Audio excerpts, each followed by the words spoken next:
entender o que são os usos públicos, precisamos ter em vista duas definições. A primeira delas é da IUCN, que normalmente utiliza o termo utilização pelos visitantes. Essa expressão vem do inglês visitor use e se refere a qualquer utilização feita por um visitante em uma área protegida. A segunda definição está relacionada com o SNUC, mas não é definida por essa lei. De modo geral, o SNUC apresenta diversas atividades a serem feitas para prover a preservação. Dessa forma, os pesquisadores da área vão classificar algumas delas como de uso público. Assim, no contexto das unidades de conservação, a expressão é utilizada para se referir às atividades que resultem de uma maior interação entre pessoas e unidades de conservação. Alguns exemplos de uso público dentro da literatura e do SNUC são atividades recreativas de educação, recreação, desporte, contemplação, cultura, atividades religiosas e atividades científicas. Dentro do SNUC, são definidas as atividades que podem ser feitas em cada tipo de unidade de conservação, o que nos mostra a figura a seguir. Uma das atividades mais realizadas em unidade de conservação é o turismo. Segundo Thiago Beralto, analista ambiental do ICMBio, o turismo em unidade de conservação é um serviço ambiental permitido pelo poder público para relembrar não só a importância ambiental nas unidades, mas também ressaltar o seu valor social. São diversos os tipos de turismo permitidos em áreas de conservação. De modo geral, todos seguem o mesmo princípio de proporcionar momentos de integração entre o ser humano e a natureza, sem que isso impacte negativamente na conservação da área. Como exemplo dos tipos de turismo que podem ser praticados dentro de unidade de conservação, temos o turismo de aventura, o turismo ecológico e o ecoturismo. Outros tipos de turismo, como o turismo religioso e o turismo educacional, também são comuns e permitidos em áreas de conservação. No Brasil, dentre as unidades de conservação de proteção integral com atividade turística mais fortes estão a Gruta Azul, em Bonito, que é decretada enquanto monumento natural, e o Pico da Neblina, no Amazonas, que é um parque nacional. As atividades recreativas desenvolvidas nas categorias de proteção integral possuem forte potencial para gerar uma forma de sustentabilidade econômica e promover a conscientização dos turistas e habitantes locais para a importância da conservação. No entanto, algo relevante a ser levado em consideração é o fato de que, mesmo quando bem gerenciadas, essas práticas também geram impactos negativos. Porém, ainda assim, como geralmente essas áreas possuem recursos raros e por vezes frágeis, suas perdas podem ser irreparáveis quando estão diante de um manejo inadequado. Os impactos consequentes do uso público de unidades de conservação de proteção integral podem ser muito abrangentes, e assim, o seu caráter positivo ou negativo pode ser interpretado de maneira diferente a depender de quem sejam os avaliadores e quais sejam os objetivos traçados pela sua categoria. Dentre os que são convencionados positivos, temos a conexão entre a biodiversidade e os meios de subsistência, que integram as vertentes ambiental, econômica e social. Na esfera ambiental, questões benéficas são voltadas ao oferecimento da educação pública sobre a necessidade da conservação. Também sobre a tomada de consciência sobre o valor e a proteção dos recursos naturais, que muitas vezes são vistos como custos e não como um ponto favorável, além do apoio à pesquisa e o desenvolvimento de boas práticas ambientais. No quesito econômico, há a geração de fundos monetários para a manutenção dos espaços naturais e também de receitas fiscais locais, além do aumento da disponibilidade de empregos para a comunidade e do estímulo da diversificação da economia. Já no âmbito social, há um melhoramento no padrão de vida da população local, que ocorre por meio de melhorias na infraestrutura, educação e saúde. Há também o incentivo à valorização da cultura e aumento do nível educacional da comunidade, que muitas vezes precisam adquirir habilidades para lidar com os turistas e promover a conservação do seu espaço.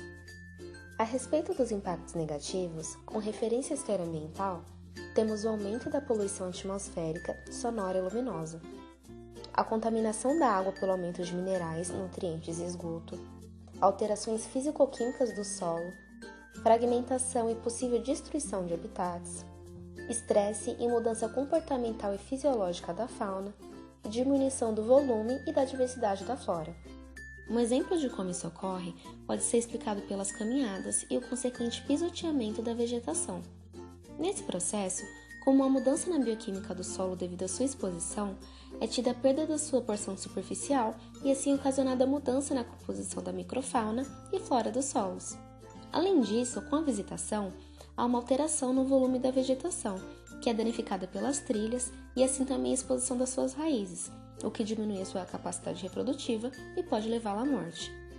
Sobre a esfera econômica, como impacto negativo, temos a queda sazonal da disponibilidade de empregos em baixa temporada, devido à dificuldade dos empreendimentos de conquistarem estabilidade, a dependência do turismo, que torna a economia vulnerável, a inflação dos preços também para os locais e a distribuição desigual dos benefícios. Enquanto no âmbito social, os possíveis efeitos negativos estão voltados para a comoditização e descaracterização dos ritos e hábitos culturais, ao deslocamento e reassentamento de comunidades, quando consideradas incompatíveis com o turismo, o aumento do crime, uso de drogas e álcool, e a deteriorização da mão de obra em função do aumento da pressão gerada pelo volume de visitantes. Com isso, é possível visualizar que para proteger o ambiente natural é fundamental identificar os impactos negativos no início, para que assim seja possível evitar, mitigar ou minimizar essas problemáticas. Com o crescimento do turismo em áreas protegidas, surgiu o campo de pesquisa Ecologia da Recreação, que estuda os impactos dessa atividade a fim de contribuir para uma melhor gestão dessas áreas. Existem 4 estruturas de gestão do turismo em unidades de conservação, definidas pela União Nacional para a Conservação da Natureza, a IUCN. A primeira é o rol de oportunidades de visitação em unidade de conservação, que utiliza o zoneamento da unidade para planejar o uso público de acordo com as potencialidades e limites de determinada área. O ambiente externo da UC também é considerado, já que uma única unidade não pode oferecer todo o rol de oportunidades, então ele pode ser complementado por atividades no entorno ou até mesmo em outras áreas da cidade. Essa estrutura tem como objetivo conciliar as expectativas dos visitantes, as características da unidade, a qualidade das experiências de visitação e as estratégias de proteção dos recursos naturais. A segunda estrutura é a capacidade de suporte, definida como o número máximo de pessoas que podem visitar a unidade de conservação ao mesmo tempo. Por isso, é também chamada de capacidade de visitantes. O objetivo dessa estrutura é minimizar os impactos definindo um número aceitável de visitantes, que é determinado de modo a minimizar os impactos negativos da visitação sem perder qualidade na experiência dos visitantes. A terceira estrutura é chamada de limites de mudança aceitável. Ela estabelece os limites de alterações induzidos pelas atividades humanas nos ambientes naturais e sociais das áreas protegidas. Para isso, se baseia em indicadores relacionados aos recursos naturais e à qualidade da experiência, que são utilizados para criar estratégias de manejo que permitem o uso público que não ultrapasse os limites aceitáveis. A quarta e última estrutura abordada pela IUCN é a de indicadores e padrões de qualidade, responsáveis por verificar o cumprimento dos objetivos da gestão por meio de parâmetros quantitativos e definir a condição mínima aceitável das variáveis indicadoras. Falando agora sobre os indicadores de impacto. Para uma boa gestão, deve-se escolher bons indicadores. Essa escolha pode ser feita pensando em quais aspectos que se deseja avaliar, por exemplo, o leito da trilha ou a vegetação, e depois seleciona quais indicadores são capazes de obter as informações que caracterizem a realidade desse aspecto. No caso do exemplo, largura da trilha ou danos à vegetação. Assim, a gente parte de uma ideia ampla para uma específica. Aqui estão alguns exemplos de indicadores para os impactos físicos, biológicos e sociais. Essa lista mostra os 8 indicadores que foram consolidados no Plano de Monitoramento e Gestão dos Impactos da Visitação, elaborado pelo Governo de São Paulo. Essa é uma lista de sugestão de indicadores, mas pode variar de acordo com cada unidade de conservação e o detalhamento desejado. Indicadores de impactos físicos: largura da trilha, número de trilhas, problemas de drenagem.